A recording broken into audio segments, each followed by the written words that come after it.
नमस्कार, आदाब, सत श्री अकाल, वेलकम, सुस्वागतम। मैं अभिषेक सुमन इस यूट्यूब सेशन में आपका बहुत-बहुत स्वागत करता हूं। और जैसा कि आप जानते हैं कि एसएससी 2025 की परीक्षाओं के लिए हमने यहाँ पर एक सीरीज चलाई है जिसमें मैं हिस्ट्री के क्वेश्चंस की प्रैक्टिस आपको करवा रहा हूं। तो आइए, सारे के सारे लोगों का बहुत-बहुत स्वागत, इस्तकबाल, अभिनंदन है। जल्दी से हम बात करते हैं। और आप जानते हैं कि हम हिस्ट्री से रिलेटेड क्वेश्चंस में मेडिवल पीरियड या मेडिवल या मध्यकालीन इतिहास के सवाल कर रहे थे। आज हम बात करने वाले हैं अपने इतिहास में हुई कुछ महत्वपूर्ण वॉर्स और ट्रीटीज के बारे में, यानी कि कुछ महत्वपूर्ण युद्धों के और संधियों के बारे में, और उनसे संबंधित सवाल जो कि एसएससी ने विभिन्न परीक्षाओं में पूछे हैं। तो चलिए शुरू करते हैं जल्दी से, देर ना करते हुए। सबसे पहला क्वेश्चन, सबसे पहला सवाल इस सेशन का आप लोगों की स्क्रीन के सामने या आप लोगों की स्क्रीन पर ये रहा।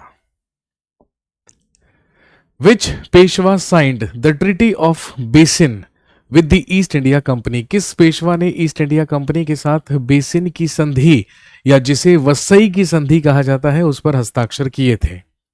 दोस्तों, यहां पर चार ऑप्शन दिए हैं: रघुनाथ राव, नारायण राव, बाजी राव द्वितीय या माधव राव। तो आप अच्छी तरीके से जानते हैं कि मराठाओं का अंतिम पेशवा हुआ बाजी राव सेकंड या बाजी राव द्वितीय। और अगर हम बेसिन की संधि के बारे में बात करें तो ध्यान रखेंगे सन 1802 ईस्वी में साइन हुई थी बेसिन की संधि। और ये जो बेसिन की संधि थी, इस समय गवर्नर जनरल ऑफ बंगाल, इस समय बंगाल का गवर्नर जनरल हुआ करता था लॉर्ड वेलेजली। ये लॉर्ड वेलेजली के ही कार्यकाल में साइन हुई थी। आप जानते होंगे 1798 ईस्वी से लेकर 1805 ईस्वी तक बंगाल का गवर्नर जनरल लॉर्ड वेलेजली रहा। और लॉर्ड वेलेजली ही अपने साथ भारत लेकर आया था सब्सिडरी अलायंस, यानी कि सहायक संधि। और ज्यादातर राजाओं के साथ सहायक संधियां लॉर्ड वेलेजली के ही द्वारा की गई थी। और ध्यान रखेंगे, अगर हम बेसिन की संधि के बारे में बात करें तो बेसिन की संधि पर हस्ताक्षर करने वाला पेशवा हुआ करता था बाजीराव सेकंड या बाजीराव द्वितीय। और ध्यान रखेंगे, he was last Peshwa of Maratha empire. ये मराठा साम्राज्य का अंतिम पेशवा था। और इसी के द्वारा हस्ताक्षर किए गए थे वसई की संधि या बेसिन की संधि पर।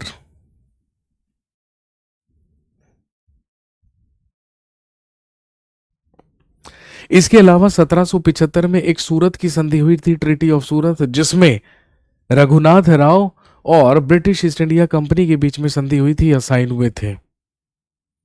इसके अलावा आप जानते हैं कि मराठाओं और औरंगजेब के सेनापति जयसिंह के बीच में एक पुरंदर की संधि भी हुई थी, जो कि हम 1765 में पढ़ते हैं, और माफ कीजिए, जिसे हम 1665 में पढ़ते हैं।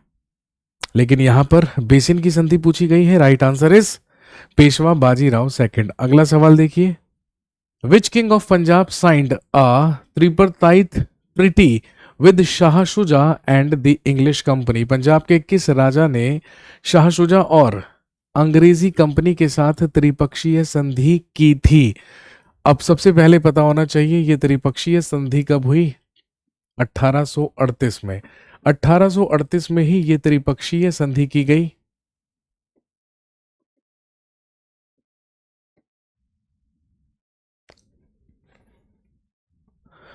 और दोस्तों, ध्यान रखेंगे 1838 की अगर हम बात करें तो उस समय पंजाब का शासक महाराजा रणजीत सिंह हुआ करता था। और आप जानते हैं कि इसी त्रिपक्षीय संधि के ही बाद अफगानिस्तान का शासक शाह शुजा हुआ करता था, जिसके द्वारा महाराजा रणजीत सिंह को विश्व प्रसिद्ध कोहिनूर हीरा भेंट किया गया था।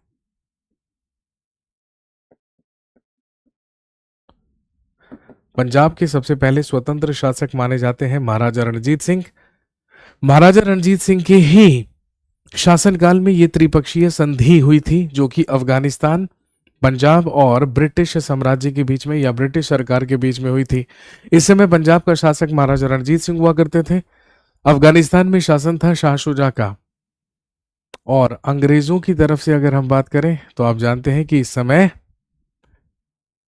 ब्रिटिश ईस्ट इंडिया कंपनी की यहां पर हुकूमत चला करती थी, यहां पर शासन चला करता था। और अगर आपसे पूछ लिया जाए कि भाई इस टाइम भारत का गवर्नर जनरल कौन हुआ करता था?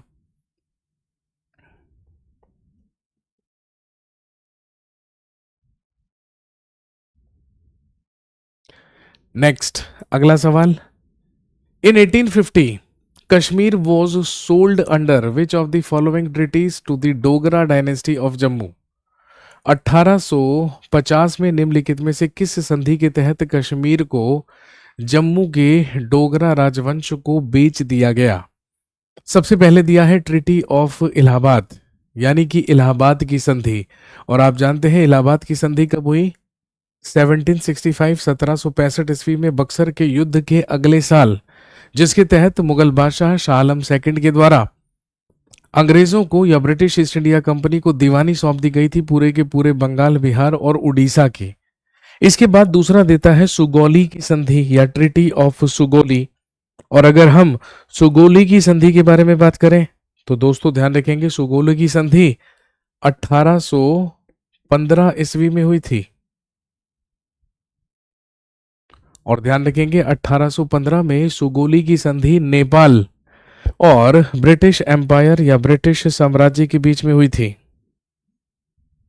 नेपाल और ईस्ट इंडिया कंपनी के बीच हुई थी सुगौली की संधि। एक ऑप्शन में दिया है ट्रीटी ऑफ अमृतसर और एक दिया है ट्रीटी ऑफ पुरंदर। तो पुरंदर की संधि 1665 ईस्वी में छत्रपति शिवाजी महाराज और जयसिंह के बीच में हुई थी, लेकिन ध्यान रखेंगे 1845 से 46 ईस्वी में जब फर्स्ट एंग्लो सिख वॉर लड़ा गया तो इसी के बाद क्रियान्वित की गई अमृतसर की संधि या ट्रीटी ऑफ अमृतसर, जिसके तहत 1850 में कश्मीर को जम्मू के डोगरा राजवंश को बेच दिया गया। और आप जानते होंगे 1850 में भारत का गवर्नर जनरल कौन हुआ करता था? लॉर्ड डलहौजी। 1850 में ये डलहौजी के समय पर हुआ था। इस समय लॉर्ड डलहौजी ही भारत का गवर्नर जनरल हुआ करता था।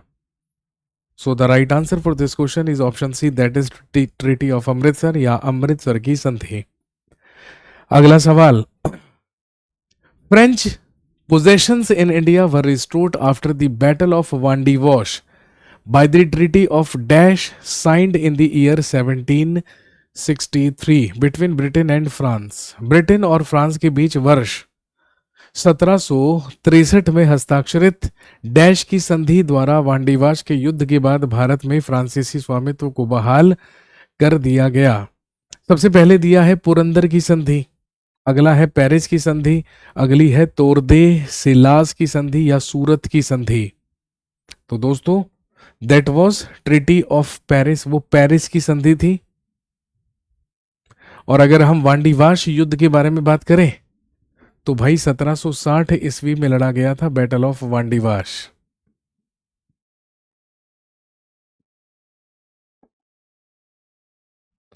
जो कि ब्रिटिशर्स और फ्रेंच यानी कि अंग्रेजों और फ्रांसीसियों के बीच में लड़ा गया था। यही वो निर्णायक युद्ध माना जाता है जिसमें फ्रांसीसियों की शक्तियों को अंग्रेजों के द्वारा पूरी तरीके से दबा दिया गया था। और दूसरों ध्यान रखेंगे ये जो वांडीवाश का युद्ध था, तो ध्यान रखेंगे this war was a part of third Karnataka war. ये तीसरे कर्नाटक युद्ध का हिस्सा हुआ करता था। तो पेरिस की संधि अंग्रेजों और फ्रांसीसियों के बीच में हुई वांडीवाश के युद्ध के बाद। Next, the 7 years of war in the 18th century was fought between Britain and Dash। 18वीं शताब्दी में 7 वर्षों का युद्ध ब्रिटेन और डैश के बीच में लड़ा गया था। तो हम सब जानते हैं ये ब्रिटेन और फ्रांसीसियों के बीच में लड़ा गया सप्तवर्षीय युद्ध था या वॉर ऑफ 7 years था, जो कि 1756 ईस्वी से लेकर 1763 ईस्वी तक लड़ा गया था। इसी को कहते हैं बैटल ऑफ 7 years। या इसे आप सप्तवर्षीय युद्ध भी कह सकते हैं। आप अच्छी तरीके से जानते हैं यूरोप में ब्रिटेन और फ्रांसीसी एक दूसरे के चिर प्रतिद्वंदी हुआ करते थे और दोनों ही चाहते थे उत्तरी अमेरिका क्षेत्र पर अधिकार करना। इसीलिए अमेरिका में अंग्रेजों और भारतीयों का युद्ध भी, माफ कीजिए, इसे फ्रांसीसियों और भारतीयों का युद्ध भी कहा जाता है। यह युद्ध उत्तराधिकार को लेकर 7 सालों तक चला, 7 इयर्स तक चला, और जिसका मुख्य कारण इंग्लैंड और फ्रांस दोनों ही उत्तरी अमेरिका के प्रांत को हासिल करना चाहते थे। इस वजह से ये सप्तवर्षीय युद्ध लड़ा गया था। नेक्स्ट, अगला सवाल, Who was the Iranian ruler who attacked the city of Delhi and took away an immense amount of wealth in 1739? वह ईरानी शासक कौन था जिसने 1739 में दिल्ली शहर पर हमला किया और भारी मात्रा में धन दौलत को लूट लिया? 1739 हम सब जानते हैं नादिर शाह का आक्रमण। दोस्तों आप सब जानते हैं कि पर्शिया में या ईरान में दुर्रानी वंश या दुर्रानी डायनेस्टी का रूलर हुआ करता था नादिर शाह। अपने सैन्य अभियानों के लिए फेमस हुआ करता था, इसीलिए इसे ईरान का नेपोलियन भी कहा जाता है। जैसे भारत का नेपोलियन समुद्रगुप्त को कहते हैं, ऐसे ही ईरान का नेपोलियन कहलाता है नादिर शाह। इसी ने 1739 में मुगलों पर अटैक किया और एक युद्ध लड़ा जो कहलाता है बैटल ऑफ करनाल। ये बैटल ऑफ करनाल नादिर शाह और मुगलों की शाही सेना के बीच में लड़ा गया था। और आप जानते होंगे इस युद्ध में नादिर शाह के द्वारा मुगलों की सेना को पराजित कर दिया गया था। इस समय भारत का मुगल बादशाह, इस समय मुगल एम्परर मोहम्मद शाह रंगीला हुआ करता था। और ध्यान रखेंगे मोहम्मद शाह रंगीला के शासनकाल में ही नादिर शाह के द्वारा मुगलों से लूट की गई और दिल्ली आकर इसने लगभग मुगलों से 70 करोड़ रुपए की संपत्ति लूटी। और ध्यान रखेंगे सिर्फ 70 करोड़ की संपत्ति ही नहीं, he also looted peacock throne.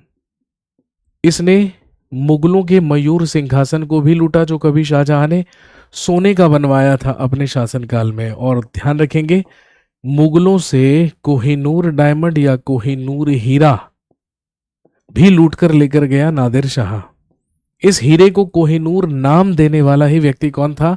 Nadir Shah. Nadir Shah ने ही सबसे पहले इस हीरे को कोहिनूर कहा था। कोही का मतलब होता है पर्वत, नूर का मतलब होता है लाइट, रोशनी, माउंटेन ऑफ लाइट, रोशनी का पर्वत, कोहिनूर, ये नादिर शाह ने नाम दिया था। अगला सवाल, Which of the following was the first major and decisive victory of the East India Company on the soil of India? निम्नलिखित में से कौन सी भारत की धरती पर ईस्ट इंडिया कंपनी की पहली बड़ी और निर्णायक जीत मानी जाती है? तो दोस्तों हम सब जानते हैं 1757 में जब प्लासी की लड़ाई लड़ी गई, यहीं से अंग्रेजों के शासन की भारत में शुरुआत हुई। इससे पहले अंग्रेज भारत में केवल और केवल एक व्यापारी हुआ करते थे, लेकिन इन्होंने अपने प्रशासन और शासन को मजबूत किया जब इन्होंने प्लासी के युद्ध को जीता, जो कि 1757 या 1757 ईस्वी में लड़ा गया था। और आप अच्छी तरीके से जानते हैं प्लासी का युद्ध किस किस के बीच लड़ा गया? बंगाल का सबसे पहला गवर्नर जिसका नाम था रॉबर्ट क्लाइव और बंगाल का नवाब जिसका नाम था सिराजुद्दौला। इसी युद्ध में रॉबर्ट क्लाइव के द्वारा सिराजुद्दौला को पराजित करके उसकी हत्या करवा दी गई थी। यहीं से अंग्रेजों की शक्ति का भारत में विस्तार होना शुरू हुआ। यही वो निर्णायक युद्ध माना जाता है, या आप कह सकते हैं भारत के इतिहास का दूसरा सबसे फेमस बैटल, दूसरा सबसे प्रसिद्ध युद्ध माना जाता है battle of Plassey after second battle of Tarain.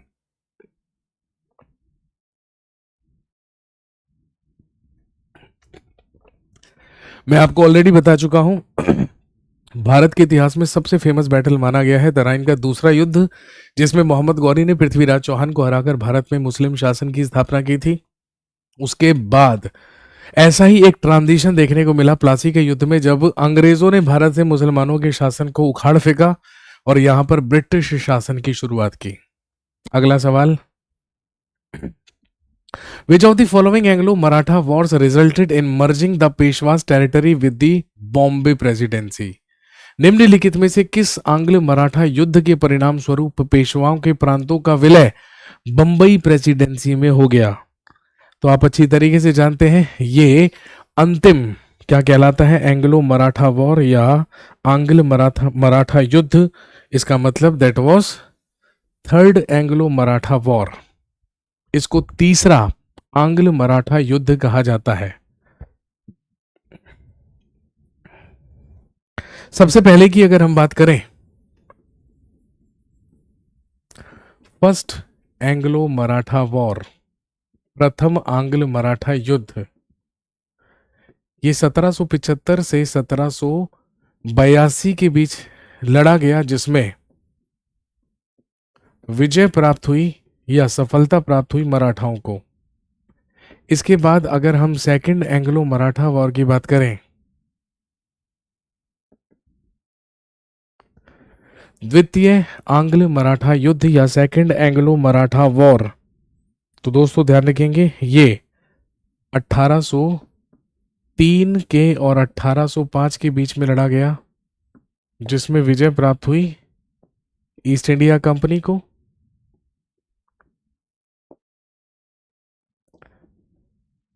लेकिन ध्यान रखेंगे जब तीसरा आंग्ल मराठा युद्ध लड़ा गया, थर्ड एंग्लो मराठा वॉर, तो आप जानते हैं कि तीसरा आंग्ल मराठा युद्ध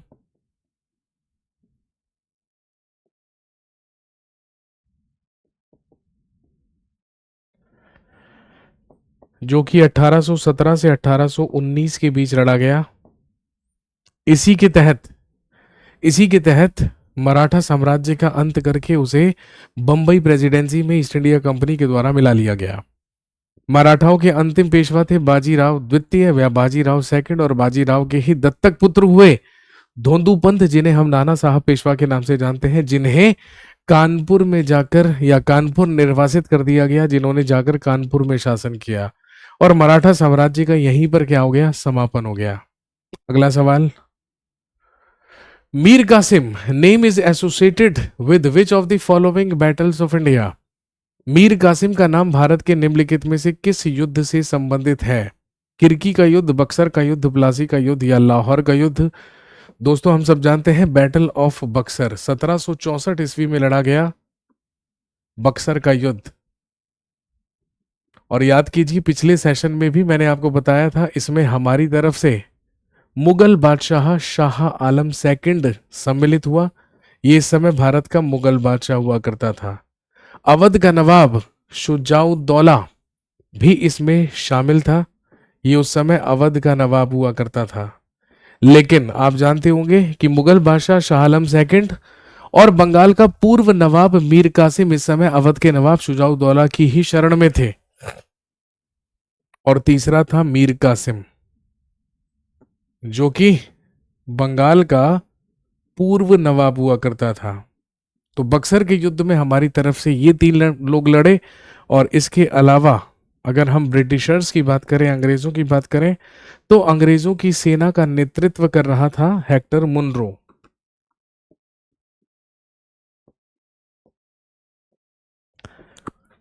हमारे तीन शासकों की सेनाएं भी मिलकर बक्सर के युद्ध में अंग्रेजों को नहीं हरा सकी, और अगले ही साल इसी का नतीजा हुआ 1765 में, जब इलाहाबाद की संधि हुई। तो इलाहाबाद की संधि के ही तहत मुगल बादशाह शाह आलम सेकंड ने पूरे के पूरे बंगाल, बिहार और उड़ीसा की दीवानी ईस्ट इंडिया कंपनी को सौंप दी। और 1765 से लेकर 1772 तक रॉबर्ट क्लाइव के द्वारा बंगाल में द्वैध शासन लागू कर दिया गया। नेक्स्ट अगला सवाल, the second Anglo Mysore war came to an end by signing which of the following treaties?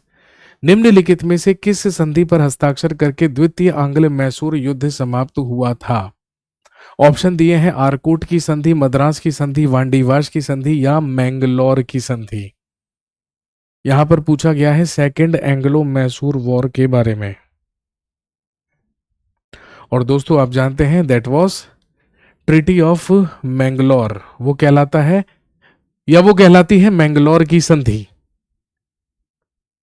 Treaty of Mangalore या मैंगलोर की संधि।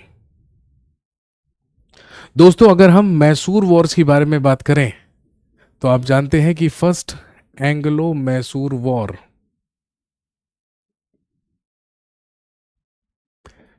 1767 से लेके 1769 के बीच लड़ा गया, जिस समय मैसूर का शासक हैदर अली हुआ करता था।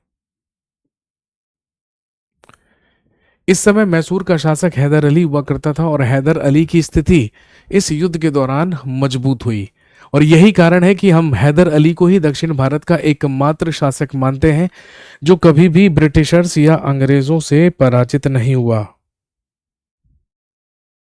इसके बाद सेकंड एंग्लो मराठा, माफ कीजिए, सेकंड एंग्लो मैसूर वॉर के बारे में अगर हम बात करें,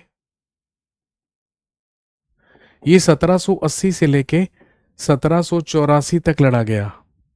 इसकी शुरुआत भी हैदर अली ने की, लेकिन इसी के दौरान 1782 में हैदर अली डाइड, हैदर अली की मृत्यु हो गई और हैदर अली के स्थान पर उसी का बेटा इस युद्ध को कायम रखता है जिसे हम टीपू सुल्तान के नाम से जानते हैं। इसके बाद इस युद्ध में अंग्रेजों की स्थिति मजबूत हुई और आप जानते होंगे कि इसी संधि या इसी युद्ध के तहत या इसी युद्ध के दौरान टीपू सुल्तान को अंग्रेजों से मैंगलोर की संधि पर साइन करने पड़े या मैंगलोर की संधि की गई। इसके बाद थर्ड एंग्लो मैसूर वॉर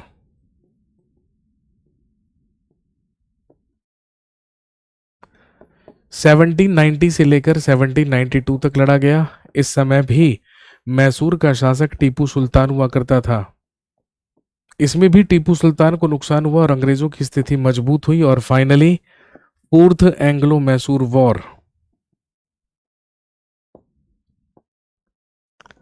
जो कि 1799 में लड़ा गया, इसी के दौरान टीपू सुल्तान की मृत्यु हुई। और आप जानते हैं 1799 में ही मैसूर के साथ अंग्रेजों के द्वारा सहायक संधि कर ली गई और आप जानते हैं ये सहायक संधि किसने की होगी? 1799 में लॉर्ड वेलेस्ली, बंगाल का गवर्नर जनरल हुआ करता था, यही तो लेकर आया था सहायक संधि।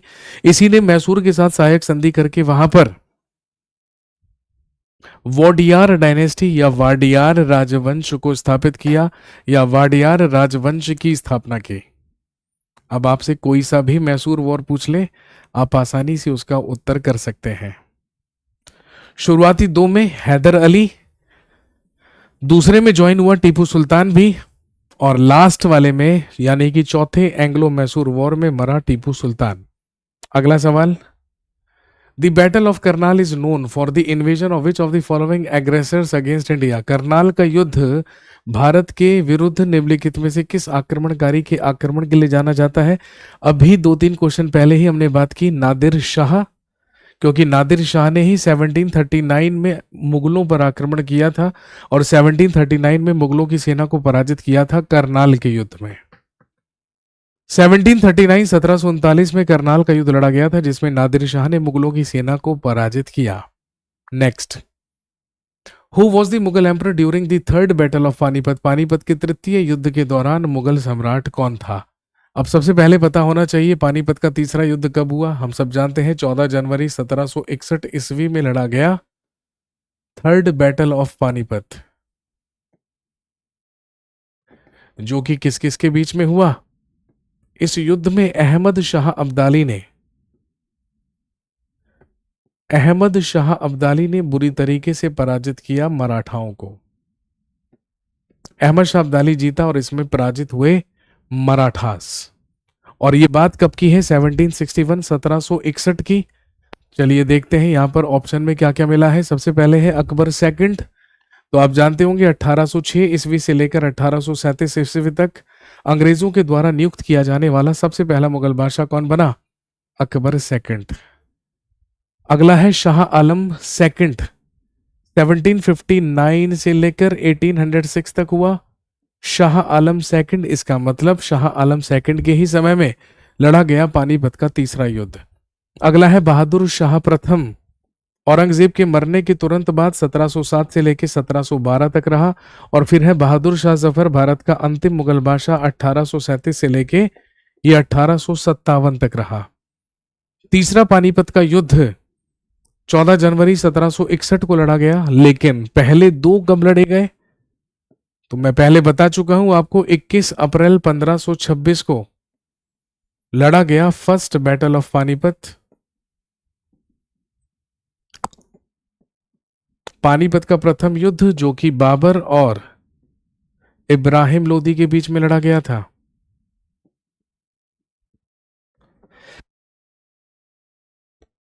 और हम सब जानते हैं इसी युद्ध में बाबर ने इब्राहिम लोदी को हराकर भारत में मुगल साम्राज्य की स्थापना की थी। 5 नवंबर 1556 को लड़ा गया था second battle of Panipat.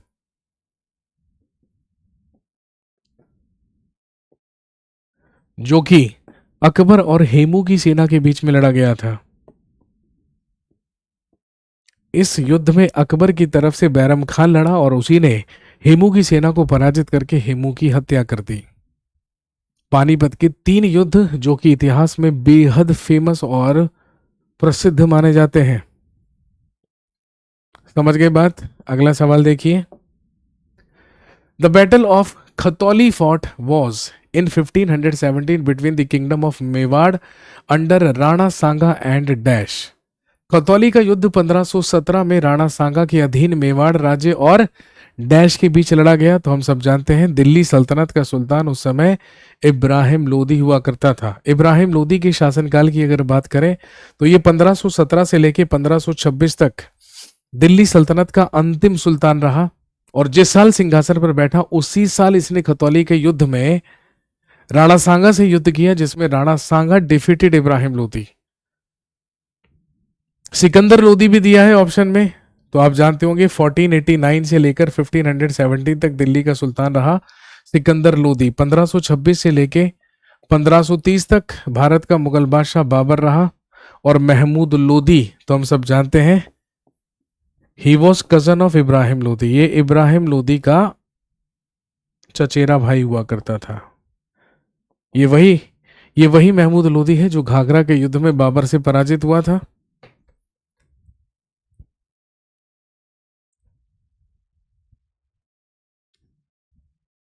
Next, in which of these battles the involvement of the Mughal army was not there. इनमें से किस युद्ध में मुगल सेना की भागीदारी नहीं थी? अच्छा जी, देख लेते हैं। ये तो रीजनिंग का सवाल है, ऑड वन आउट करना है आपको। सबसे पहले दिया है हल्दी घाटी का युद्ध। 1576 में हल्दी घाटी का युद्ध अकबर की सेना और महाराणा प्रताप की सेना के बीच में लड़ा गया। इसका मतलब इसमें मुगल सेना एसोसिएटेड है। बक्सर का युद्ध मुगल बादशाह शाह आलम सेकंड शामिल है, इसका मतलब मुगल्स हैं। Second battle of Panipat, Panipat का दूसरा युद्ध अकबर और हेमू के बीच में हुआ, इसमें भी मुगल सेना है। लेकिन बैटल ऑफ आलीवाल में मुगल सेना का कोई काम नहीं है भाई, इसमें नहीं है मुगल सेना।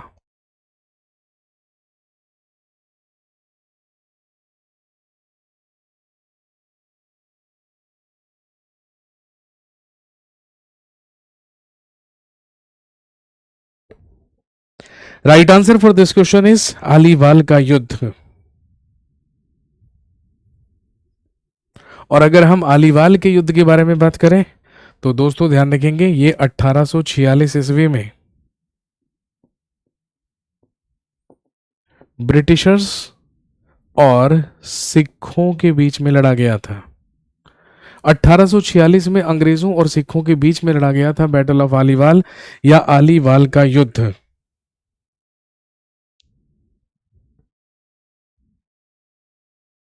अंग्रेजों की तरफ से सेना का नेतृत्व हैरी स्मिथ कर रहा था और सिखों की अगर हम बात करें रणजोत सिंह मजीठिया सिखों की सेना का नेतृत्व कर रहे थे। अगला सवाल, which of the given statements is correct, दिए गए कथनों में से कौन सा कथन सत्य है। चलिए देखते हैं भाई। सबसे पहले दिया है, जब 1756 में अली वर्दी खान की मृत्यु हुई तो सिराजुद्दौला बंगाल का नवाब बना। क्या ये बात ठीक है? बिल्कुल बात ठीक है। 1740 से 1756 तक बंगाल का सबसे प्रसिद्ध और सबसे महान नवाब माना जाता है अली वर्दी खान को। और क्योंकि अली वर्दी खान का कोई पुत्र नहीं था, इसीलिए अली वर्दी खान के मरने के बाद इसी का नवासा, इसकी पुत्री का ही पुत्र सिराजुद्दौला बंगाल का अगला नवाब बना था। स्टेटमेंट बिल्कुल सही है। अगला है, in 1757 Robert Clive led the company's army against Sirajuddaula at Plassey. 1757 में रॉबर्ट क्लाइव ने प्लासी में सिराजुद्दौला के विरुद्ध कंपनी की सेना का नेतृत्व किया था। ये बात भी बिल्कुल ठीक है, 1757 में ही प्लासी का युद्ध लड़ा गया था। तो चलिए, both first and second are correct, दोनों सही स्टेटमेंट हैं। अगला, in which year did Tipu Sultan die defending his captain या कैपिटल श्रीरंगपट्टनम। टीपू सुल्तान की मृत्यु किस वर्ष अपनी राजधानी श्रीरंगपट्टनम की रक्षा करते हुए हुई? अभी अभी मैंने आपको बताया 1799 में, जब लड़ा गया फोर्थ एंग्लो मैसूर वॉर। इसी के दौरान टीपू सुल्तान की मृत्यु हुई और मैसूर के साथ सहायक संधि करके वहां पर वोडियार राजवंश या वाडियार डायनेस्टी की स्थापना की गई। अगला सवाल, who emerged victorious in the siege of Arcot in 1751। 1751 ईस्वी में द सीज ऑफ आरकोट में कौन विजयी हुआ? Question number 17। Question number 17।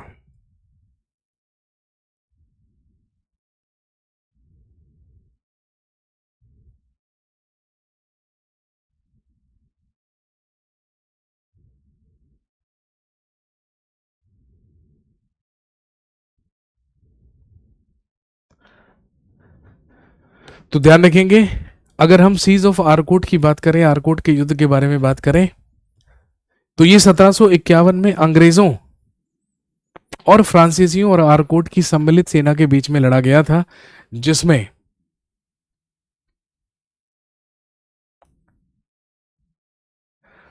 पूछा गया है कि विजय किसकी हुई, जिसमें विजयी कौन हुए। तो ध्यान रखेंगे, इसमें अंग्रेजों की जीत हुई थी और यह युद्ध समाप्त हुआ था। This battle was ended by 1754 treaty of Pondicherry.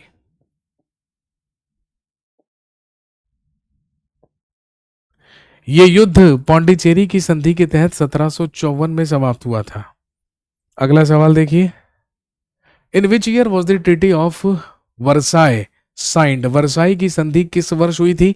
तो हम सब जानते हैं, फर्स्ट वर्ल्ड वॉर के समाप्त होने के बाद भाई 1914 से 1918 तक फर्स्ट वर्ल्ड वॉर चला, और उसी में जब फाइनली जर्मनी ने अपनी हार मानी, तो जर्मनी के ही साथ मित्र राष्ट्रों के द्वारा 1919 में साइन की गई वर्साई की संधि, battle of Versailles. Right answer is option B, that is 1919 में। Which of the following regions was annexed by the British East India Company through the Treaty of यंदाबो 1826। निम्नलिखित में से कौन सा क्षेत्र ब्रिटिश ईस्ट इंडिया कंपनी द्वारा यंदाबो की संधि 1826 के माध्यम से कब्जा लिया गया था? ऑप्शंस है असम, कश्मीर, ओडिशा या लद्दाख। ध्यान रखेंगे, ये वो संधि है जो किस युद्ध के तहत हुई थी? ध्यान रखेंगे, फर्स्ट एंग्लो बर्मा वॉर। और फर्स्ट एंग्लो बर्मा वॉर के बाद अंग्रेजों के द्वारा कब्जा लिया गया असम को।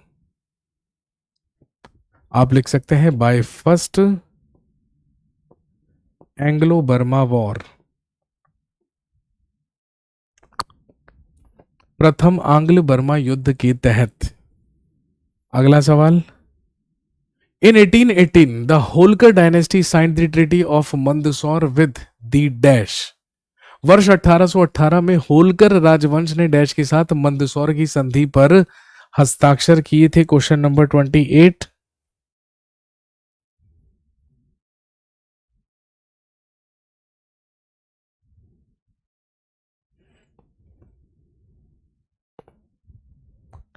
सबसे पहले ध्यान रखेंगे युद्ध का नाम 1817 ईस्वी में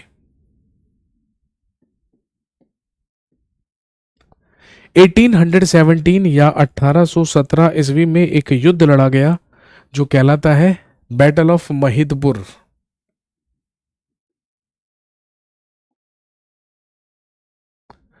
जो कि ब्रिटिशर्स और मल्हार राव सेकंड या द्वितीय के बीच लड़ा गया। इसी युद्ध में अंग्रेजों के द्वारा मल्हार राव द्वितीय को पराजित कर दिया गया और उसने मजबूरन 1818 में अंग्रेजों के साथ साइन करनी पड़ी जो कहलाती है मंदसौर की संधि।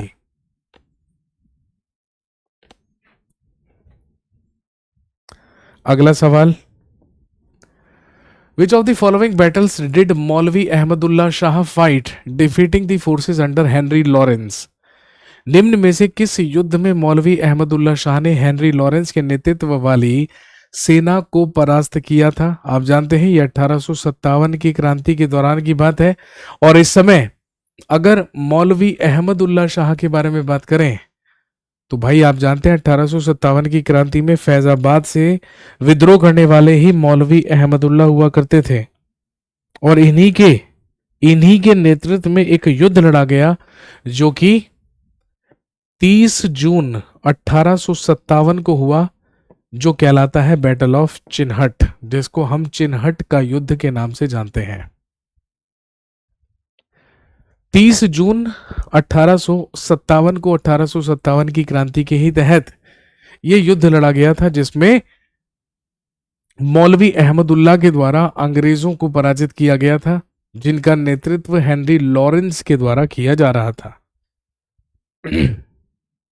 नेक्स्ट, अगला सवाल, in the battle of Swally 1612 the British fought against the dash.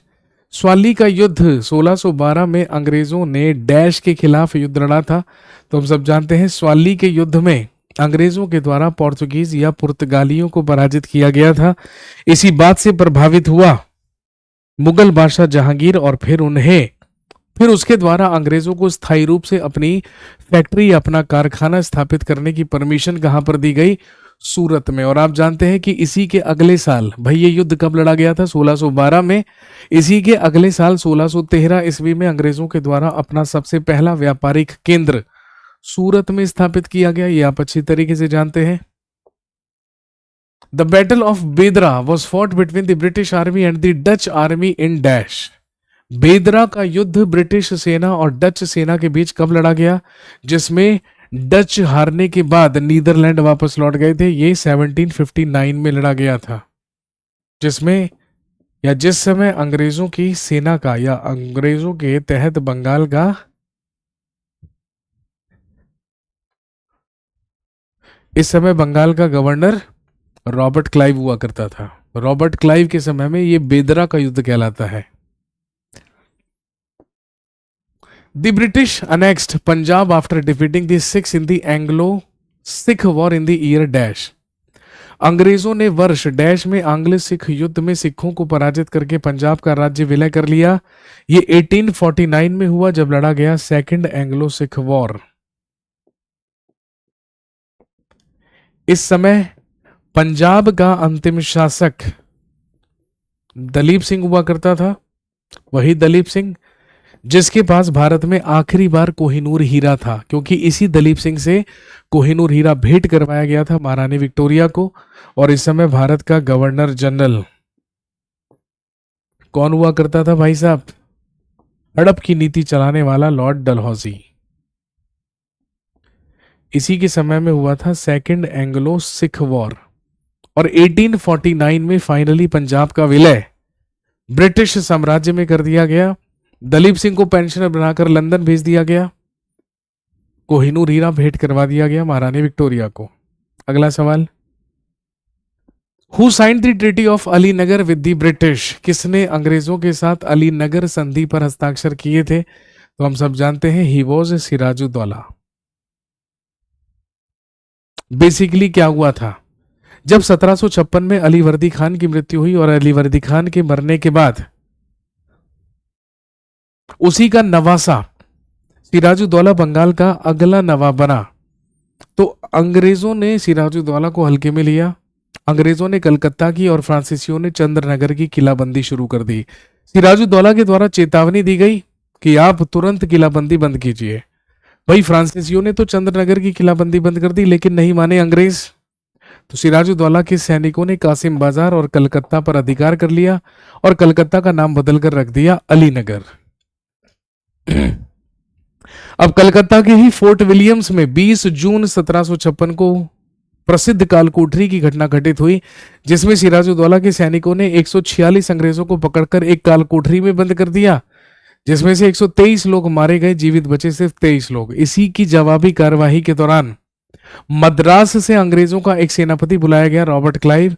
उसे ने आकर सिराजुद्दौला पर अटैक किया और मजबूर किया उसे एक संधि करने पर, जो कि अलीनगर की संधि कहलाती है, जो कि फरवरी 1757 में हुई थी। इसका मतलब ये सिराजुद्दौला ने और रॉबर्ट क्लाइव ने साइन की थी। लेकिन महत्वाकांक्षी था रॉबर्ट क्लाइव, इससे भी उसको संतुष्टि नहीं मिली।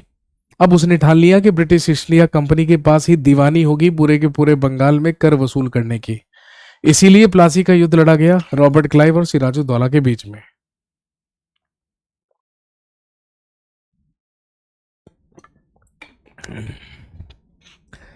जिसके तहत रॉबर्ट क्लाइव ने सिराजुद्दौला को पराजित किया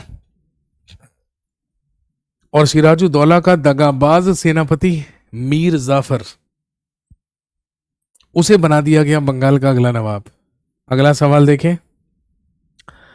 the Dravidian style of temple architecture can be largely seen from which part of India? मंदिर वास्तुकला की दक्षिण शैली मुख्य रूप से भारत के किस भाग में देखी जा सकती है? तो भाई आप जानते हैं कि मंदिर निर्माण की अगर हम बात करें तो दो मुख्य शैलियां होती हैं, नागर शैली और द्रविड़ शैली। उत्तर भारत में नागर शैली में मंदिर बनाए जाते थे और दक्षिण भारत में, साउदर्न इंडिया में द्रविड़ शैली में। Right answer is option D. आसान सा सवाल है, द्रविडियंस मतलब कि साउथ। अगला सवाल। दीवाने आम containing the marble canopy ornamented with beautiful panels of पित्रादुरा work is a part of which monument? दीवाने आम जिसमें पित्रादुरा शैली के सुंदर पैनलों से सुसज्जित संगमरमर की छतरी है, किस स्मारक का हिस्सा है? तो आप जानते हैं दीवाने आम हो या दीवाने खास, ये कहां मिलेंगे भाई साहब? रेड फोर्ट, दिल्ली के लाल किले में। पहले ऑप्शन में दिया है बीबी का मकबरा। बीबी का मकबरा संगमरमर से बना है, लेकिन इसे ताजमहल की बदसूरत नकल कहा जाता है, जो कि औरंगजेब की पत्नी रबिया बीबी या रबिया उद दुर्रानी का मकबरा है। अगला है ताजमहल। तो ताजमहल भी एक मकबरा है शाहजहां और मुमताज का, लेकिन यहां पर भी दीवाने आम दीवाने खास नहीं है। हुमायूं के मकबरे में तो डेफिनेटली नहीं है, ये दिल्ली में है। Right answer is Lal Qila. अगला सवाल देखेंगे। Which red and buff sandstone is the tallest tower in India built in the 13th century? 13वीं शताब्दी में निर्मित लाल और भूरे बलुआ पत्थर से बनी भारत की सबसे ऊंची मीनार कौन सी है? हम सब जानते हैं कुतुब मीनार, जिसका निर्माण 1199 से लेकर 13वीं शताब्दी 1229 तक करवाया गया। 73 मीटर ऊंची मीनार भारत की सबसे ऊंची मीनार कहलाती है कुतुब मीनार, जो कि 13वीं शताब्दी में आप जानते हैं कि लाल और भूरे बलुआ पत्थर से बनवाई गई थी। और किस लिए बनवाई गई थी?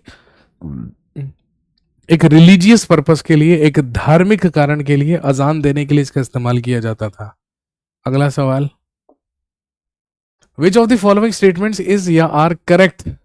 टेम्पल्स ऑफ खजुराहो, खजुराहो के मंदिरों के बारे में निम्नलिखित में से कौन सा या कौन से कथन सही है? वही खजुराहो के मंदिर जिनका निर्माण चंदेलों के द्वारा करवाया गया था। अपनी नग्न मूर्तियों के लिए प्रसिद्ध है खजुराहो के मंदिर, अपनी कामुकता के लिए प्रसिद्ध है ये। मानवीय अनुभव और आध्यात्मिक खोज को समान महत्व दिया गया है, बिल्कुल ठीक है। खजुराहो में जैन और हिंदू मंदिर भी पाए जाते हैं, बिल्कुल ठीक है। 64 योगिनी मंदिर यहाँ के महत्वपूर्ण मंदिरों में से एक है। यहाँ पर 3 स्टेटमेंट दिए गए हैं दोस्तों, और तीनों के तीनों स्टेटमेंट ही क्या है? पूरी तरीके से सही। इसका मतलब all A, B and C is the right answer. अगला सवाल, the title of chief of the merchants और Malikut Tujjar was conferred on Mahmud Gawan by which of the following Bahmani Kings.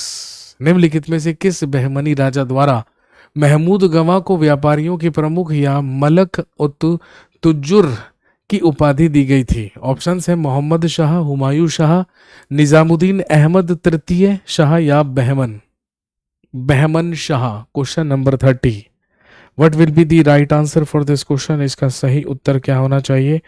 तो दोस्तों ध्यान रखेंगे, बहमनी साम्राज्य का ही शासक हुमायूं शाह के शासनकाल में ही महमूद गवा को मलक उत तुजुर की उपाधि प्रदान की गई थी या टाइटल दिया गया था। Right answer is option B, that is Humayun Shah.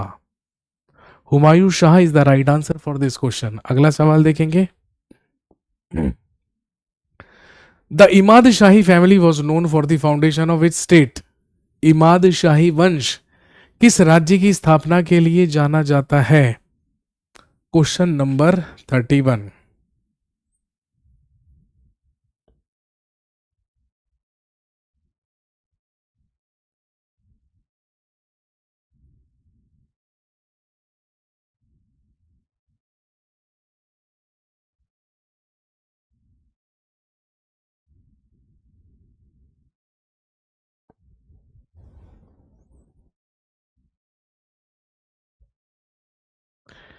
Imad Shahi वंश के बारे में यहां पर पूछा गया है और पूछा गया है कि बताइए इमाद शाही वंश या फैमिली किस राज्य की संस्थापक मानी जाती है या किस राज्य की फाउंडर मानी जाती है। What will be the right answer for this question. इसका सही उत्तर क्या होना चाहिए?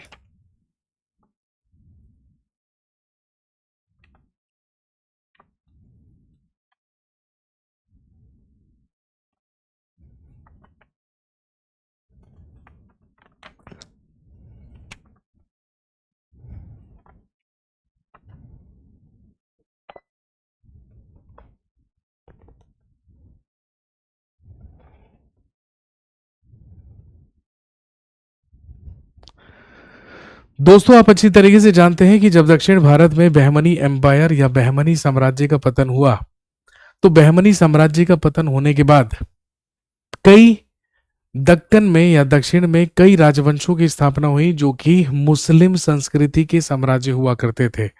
उन्हीं में से एक इमाद शाही वंश भी था और आप जानते हैं कि इमाद शाही वंश कहां पर चला? बरार में।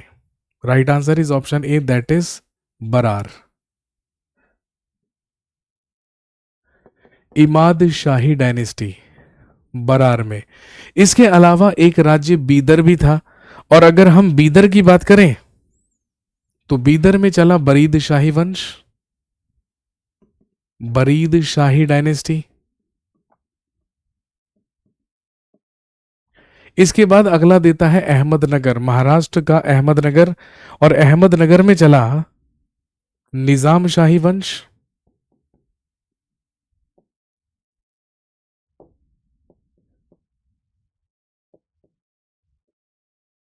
और एक देता है गोलकुंडा जो कि वर्तमान में हैदराबाद है और हम सब जानते हैं गोलकुंडा में चला कुतुब शाही वंश।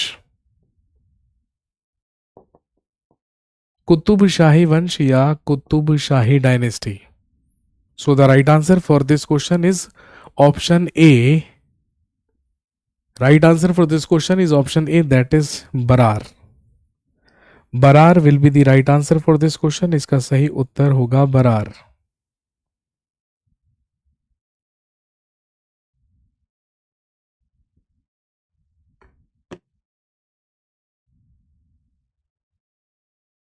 अगला सवाल,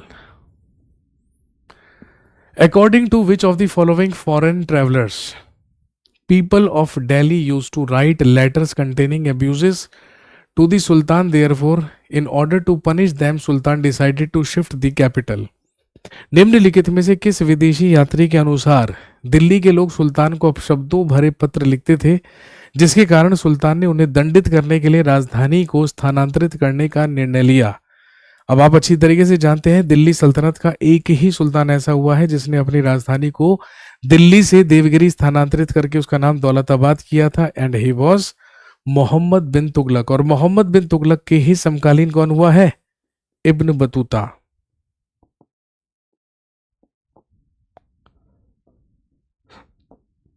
सो Ibn Battuta will be the right answer for this question. अगला सवाल,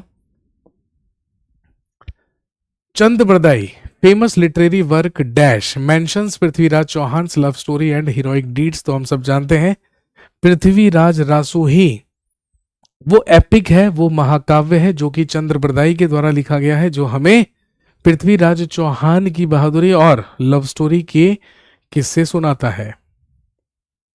अगला सवाल, Who among the following rulers built 5 astronomical observatories at different places in North India? निम्नलिखित में से किस शासक ने उत्तरी भारत में विभिन्न स्थानों पर 5 खगोलीय वेधशालाएं बनवाई थी? तो यहां पर एक शासक जो कि एक एस्ट्रोनॉमर, एक खगोल शास्त्री हुआ करता था, यहां पर बात हो रही है सवाई जयसिंह द्वितीय की या जयसिंह सेकंड की, और इसी के द्वारा 5 खगोलीय वेधशालाएं बनवाई गई थी,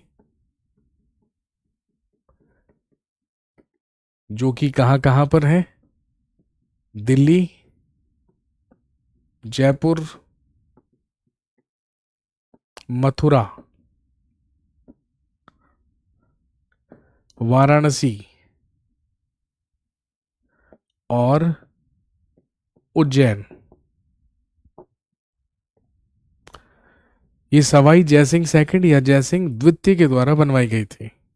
अगला सवाल देख लीजिए, विच of the following dynasties genealogy was found in the Bijolia inscription? निम्नलिखित में से किस राजवंश की वंशावली हमें बिजोलिया शिलालेख में पाई गई है? तो दोस्तों आप जानते हैं बिजोलिया अभिलेख से ही हमें शाकंबरी के चहमान या चौहानों के बारे में जानकारी मिलती है। Option D is the right answer for this question. इसका सही उत्तर है चहमान शासक या चौहान शासक। इन्हीं के बारे में हमें बिजोलिया अभिलेख से जानकारी मिलती है। गढ़वाल डायनेस्टी जिसका शासन रहा कन्नौज पर, परमार डायनेस्टी जिसका शासन रहा मालवा पर, चंदेल जिनका शासन रहा बुंदेलखंड या जेजाक भुक्ति पर,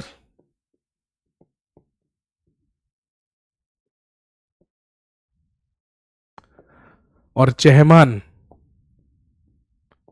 शाकंभरी राजस्थान में अजमेर और दिल्ली। चहमान या चौहान डायनेस्टी। अगला सवाल, who was the founder of the Bahmani सल्तनत? बहमनी सल्तनत के संस्थापक कौन थे? मोहम्मद शाह, फिरोज शाह बहमनी, मोहम्मद बिन तुगलक या अलाउद्दीन हसन बहमन शाह? जी हां, जिसे हसन गंगू भी कहा जाता है, जिसे कहा जाता है हसन गंगू। इसी के द्वारा बहमनी साम्राज्य की स्थापना की गई थी। अगला सवाल देखिए, which state was founded by Nizam ul Mulk in 1724? निजाम उल मुल्क ने 1724 में किस राज्य की स्थापना की थी? हैदराबाद राज्य की। निजाम उल मुल्क ही क्या कहलाता है? चिनक्लिज खान। और ये वही चिनक्लिज खान है जो कि मुगल बादशाह फरुखशियर के शासनकाल में पहले अवध का नवाब, माफ कीजिए, पहले अवध का सूबेदार नियुक्त किया गया था, फिर इसकी योग्यता के आधार पर इसको नियुक्त करके भेजा गया था। कहां पर? दक्कन में। लेकिन इसने दक्कन में जाकर 1724 ईस्वी में खुद को इंडिपेंडेंट घोषित किया, स्वतंत्र घोषित किया मोहम्मद शाह रंगीला के शासनकाल में, और यही कहलाया फर्स्ट निजाम ऑफ हैदराबाद। इसी को हैदराबाद का पहला निजाम कहा जाता है।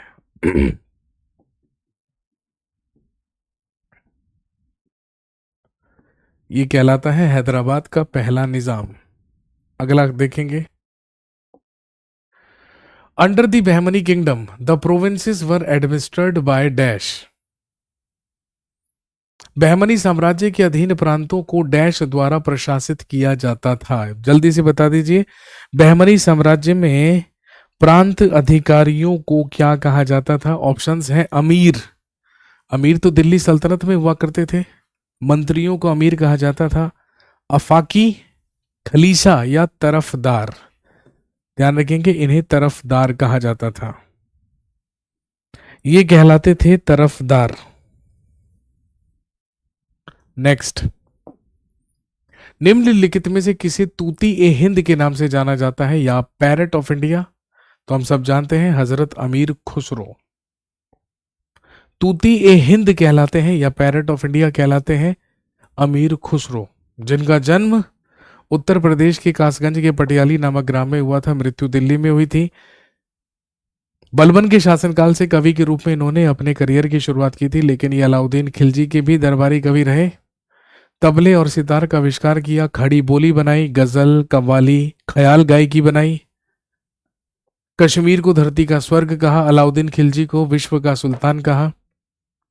दिल्ली के प्रसिद्ध सूफी संत हजरत निजामुद्दीन औलिया के शिष्य हुआ करते थे ये। अगला सवाल देखेंगे, which of the following forts was built by Raja Rai Singh in 1588?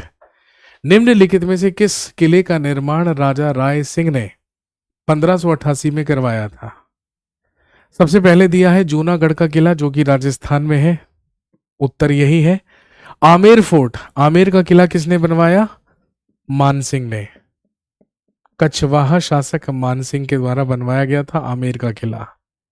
Kumbhalgarh का किला राणा कुंभा के द्वारा बनवाया गया, जो कि शिशोदिया राजवंश के शासक हुआ करते थे।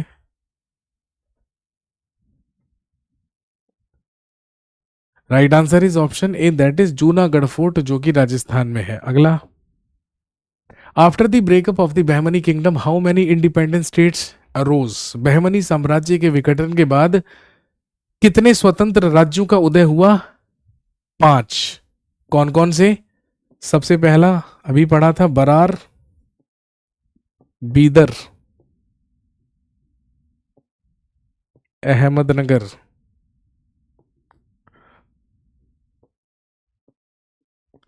बीजापुर और गोलकुंडा।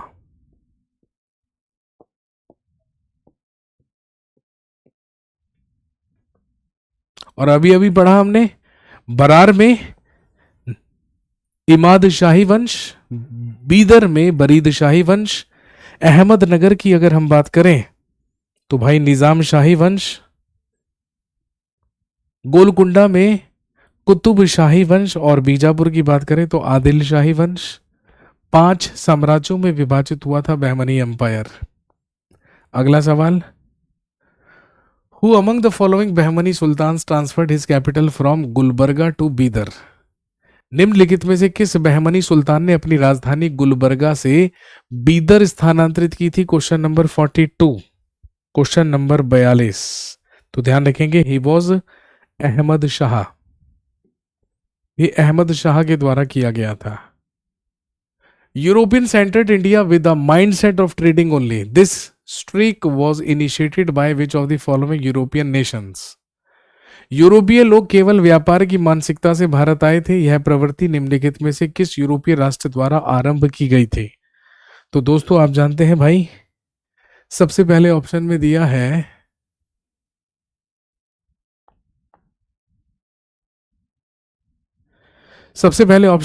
है डच। डचों का आगमन भारत में हुआ 1596 में, फ्रांसीसी आए 1664 में, अंग्रेज आए 1599 में और पुर्तगाली आए 1498 में। तो स्वाभाविक सी बात है, सबसे पहले शुरुआत ये किसने की? पुर्तगालियों ने, Portuguese. Next, who succeeded Alivardi Khan as nawab of Bengal? Alivardi Khan के बाद बंगाल का नवाब कौन बना? उसी का नवासा, उसी का नाती सिराजुद्दौला, उसका उत्तराधिकारी सिराजुद्दौला बना। अगला, select the incorrect pair of the famous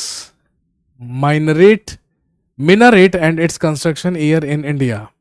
Bharat में स्थित एक प्रसिद्ध मीनार और उसके निर्माण वर्ष के गलत युग्म का चयन कीजिए। मीनारों के नाम है और उनका निर्माण वर्ष दिया हुआ है, आपको बताना है गलत कौन सा है। चलिए देखते हैं। सबसे पहले है दिया है शहीद मीनार 1828, ठीक है। चार मीनार 1664, गलत। चार मीनार का निर्माण 1591 ईस्वी में कुली कुतुब शाह के द्वारा करवाया गया था, जो कि गोलकुंडा का शासक हुआ करता था। यहीं पे मिल गया है गलत पेयर, तो यहीं पर इसको टिक कर दीजिए। Right answer is option B. What did the term bhog refer to during the medieval period? मध्यकाल में भोग शब्द का अर्थ क्या था?